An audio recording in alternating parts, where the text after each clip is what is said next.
ओम शांति। वर्ष बीतते जाते हैं, कलयुग का अंतिम काल समीप आता जाता है। नए नए सीन उभर कर सामने आ रहे हैं। 2023 को हम सब विदाई दे रहे हैं। अनेक सीन देखे, युद्ध भी देखे और प्राकृतिक प्रकोप भी देखे। कुछ प्रकोप कम स्केल पर आए हैं जिनके बढ़ने की पूरी संभावना है। हमारे साथ जो कुछ भी हुआ हो इस वर्ष में, किसी ने बुरे शब्द बोले हों, किसी ने दुर्व्यवहार किया हो, किसी ने अपमान किया हो, हम उन्हें क्षमादान दे दें।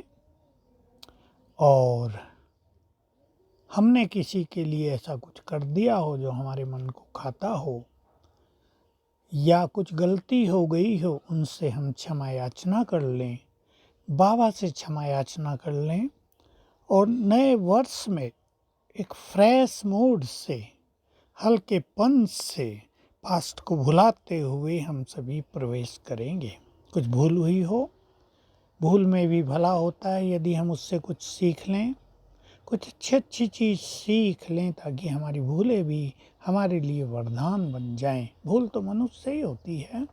कलयुग का अंत है और सभी के कर्मों के हिसाब किताब भी चुकते हो रहे हैं। कोई देने आया है, कोई लेने आया है। कुछ भी हुआ हो उसको मन से समाप्त करेंगे, क्योंकि ये वर्ष 5000 वर्ष के बाद ही लौटेगा। तो इस वर्ष में जो कुछ हुआ उसे मन से रिपीट करना, उसको होल्ड कर लेना, इससे बचेंगे। क्योंकि होल्डिंग नेचर कई तरह की बीमारियों को भी होल्ड कर लेती है। इसलिए जो कुछ भी हो गया फुल स्टॉप लगाकर अब आगे बढ़ना है। नए वर्ष हमारे लिए सर्वश्रेष्ठ हो। जैसे समय आगे बढ़ेगा, जैसे समय हमें नए नए सीन दिखाएगा, हम उसके लिए भी अपने को तैयार करेंगे।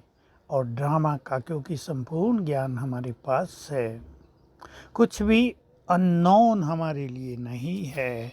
हम सब कुछ जान चुके हैं। क्या होने वाला है उसकी भी नॉलेज हमारे पास है, और जो कुछ होने वाला है उसके बाद क्या होगा उसका भी हमें पता है। तो स्वर्णिम युग आने से पहले एक विध्वंसक स्थिति यहाँ पर होगी। जैसे कोई बहुत सुंदर मकान हमें बनाना हो पुराना तोड़ कर, तो जब पुराना तोड़ा जाता है वो 6 मास थोड़े से भयानक से दिखाई देते हैं।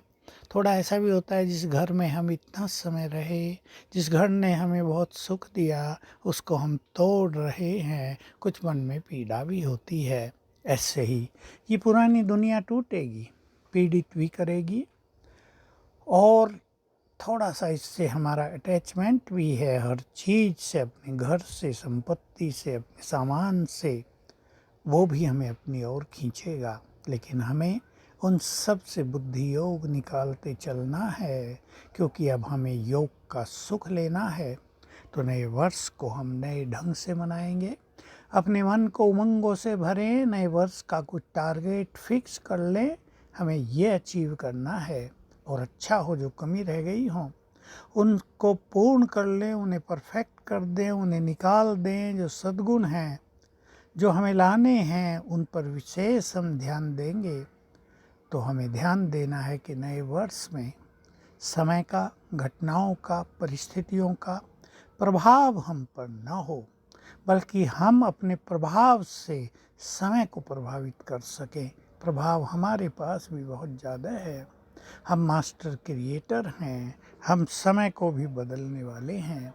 इसलिए घटनाओं के दुष्प्रभाव से अपने को मुक्त रखने के लिए अच्छे स्वमान का अभ्यास, अच्छे योग का अभ्यास, ये सब करने का एक सुंदर प्लान बनाएंगे अपने मन में।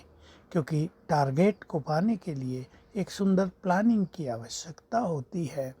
पुरुषार्थ में उतार चढ़ाव आते हैं, कभी अकेलापन फील होता है, कभी डिप्रेस्ड हम हो जाते हैं कि पुरुषार्थ में हम स्टक हो जाते हैं, हमारा पुरुषार्थ रुक जाता है। उन सब को हिम्मत से पार करते हुए हम नए वर्ष का आनंद लेंगे और बाबा को अपनी जीवन नैया सौंप देंगे। जो वो हमसे महान कार्य कराएगा वो हम निमित्त बनकर करेंगे। तो नए वर्ष की बहुत बहुत शुभकामनाएं। नया वर्ष आपके लिए आपके भाग को चमकाने वाला हो, महान बनाने वाला हो। इन्हीं शुभकामनाओं के साथ पुनः पुनः बहुत बहुत बधाइयाँ। ओम शांति।